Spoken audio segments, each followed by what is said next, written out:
is always ready to receive these questions of clarifications. Please clarify. Like the PS has said, I want to repeat that what has been circulating, that internet is going to be switched off, is definitely not the position of government. Because as regulators, there's no way such would happen or would be in preparation without my knowledge. Somebody would have told me to prepare. I want to assure the nation, nobody has told me to prepare for that. I don't know, because we have these stakeholders whom we always consult. We have consumers. Consumers haven't indicated to me that they want the internet switched off, unless if the media tell me so, that the people out there are yearning for the closure of the internet. The regulator will definitely listen to the consumers. If consumers tell us and say, the internet is causing us problems, we'll evaluate that and see whether it is proper to do that. But the consumers haven't told us that. Two, the operators. The operators can also tell us that maybe they have problems, so they are going to, maybe they have to notify us. The operators haven't done that. And they wouldn't do that because data, internet, is their cash cow. That's how they make money. And that's the public service which they give to our people. Another stakeholder is government.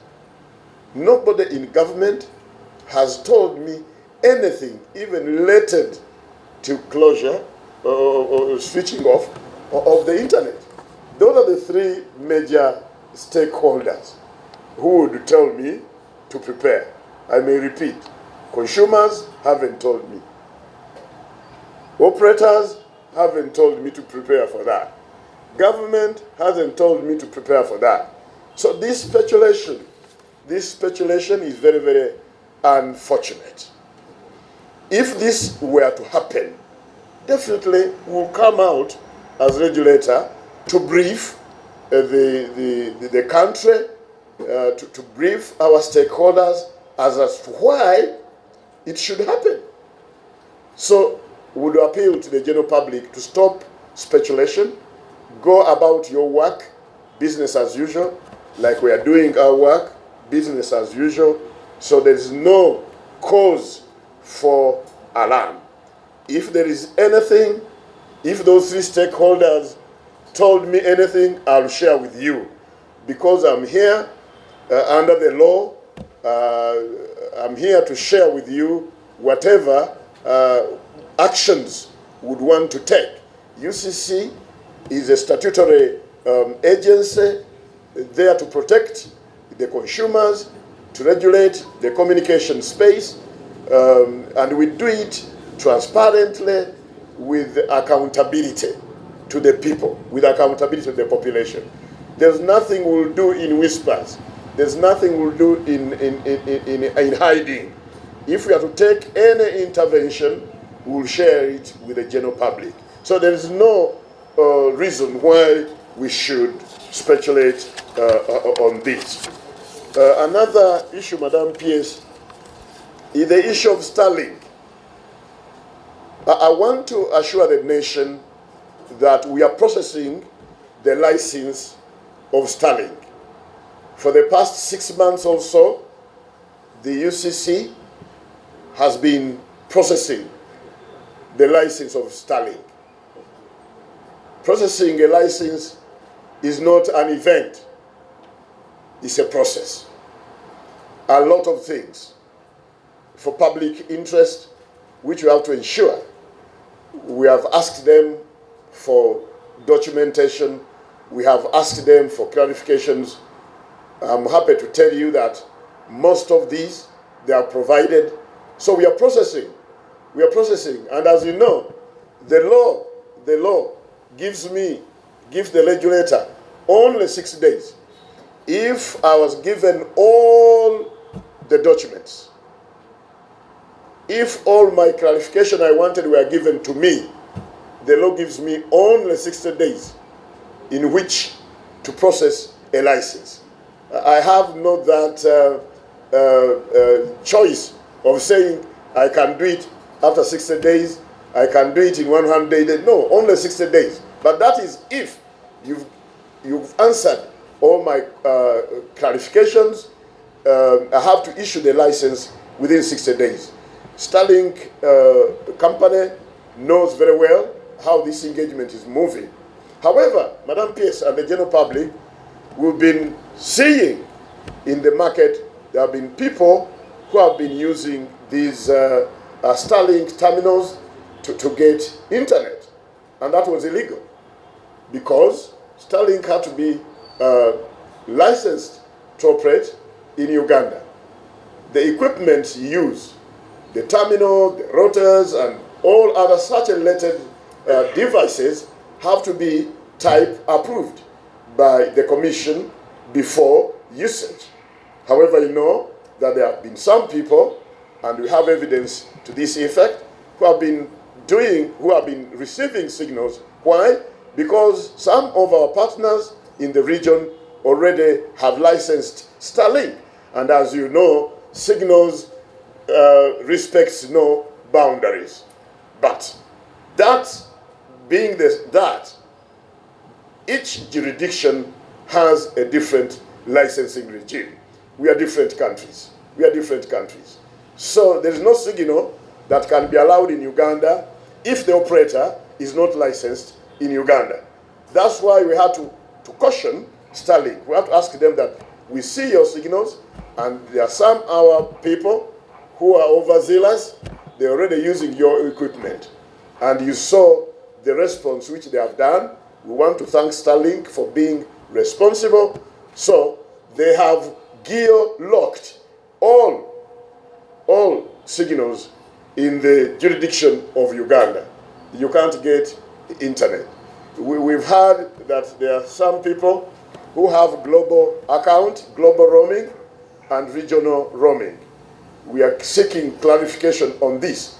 This also must be geo-locked because Starlink has no license in Uganda. This is a normal regulatory activity. It's not because of elections. Elections are going to be there on 15th. We shall continue to do our work as regulators. Elections were not there when Starlink applied for the application. I didn't think Starlink applied to operate in Uganda because of elections. It's our normal regulatory work.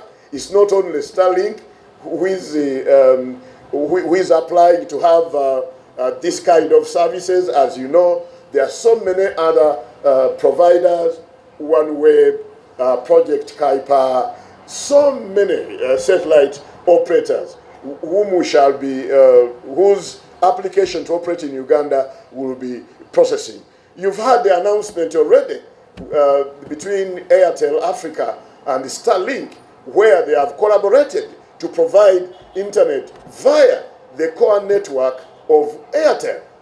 Airtel is already licensed in Uganda, so this partnership, we have no problem. Of course, we shall have to ink our approval on this partnership, but we have no problem with it because already so.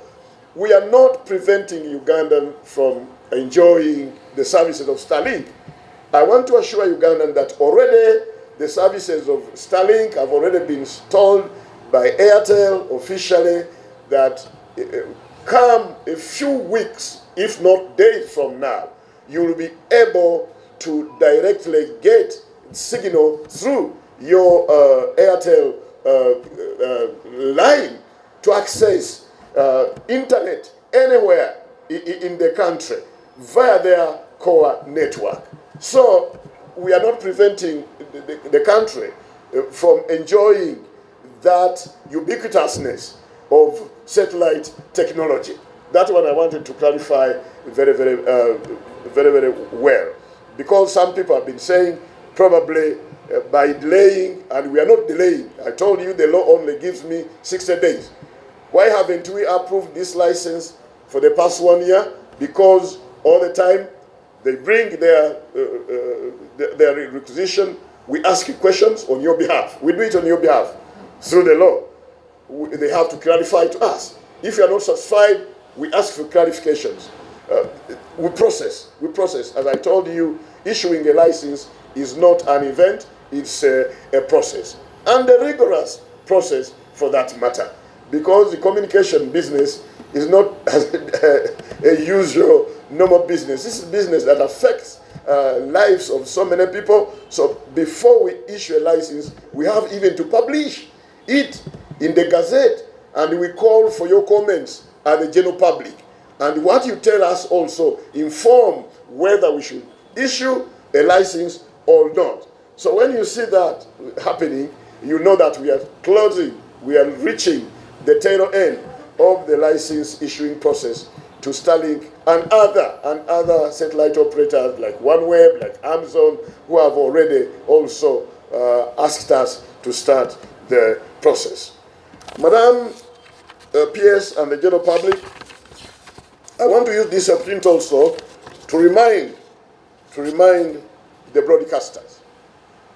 We've been, Madam PS, engaging the media at a regional level. We've done that. We've engaged the media at the owners level as UCC. I've engaged the media at the foot soldier level, an informal engagement where we have interacted, again talking about the things. Now I want to, again, just reminding you, because we have talked about these matters, live broadcasting or live streaming of riots, unlawful processions, or violent incidents, as you know, is prohibited. You know that. And sometimes you must know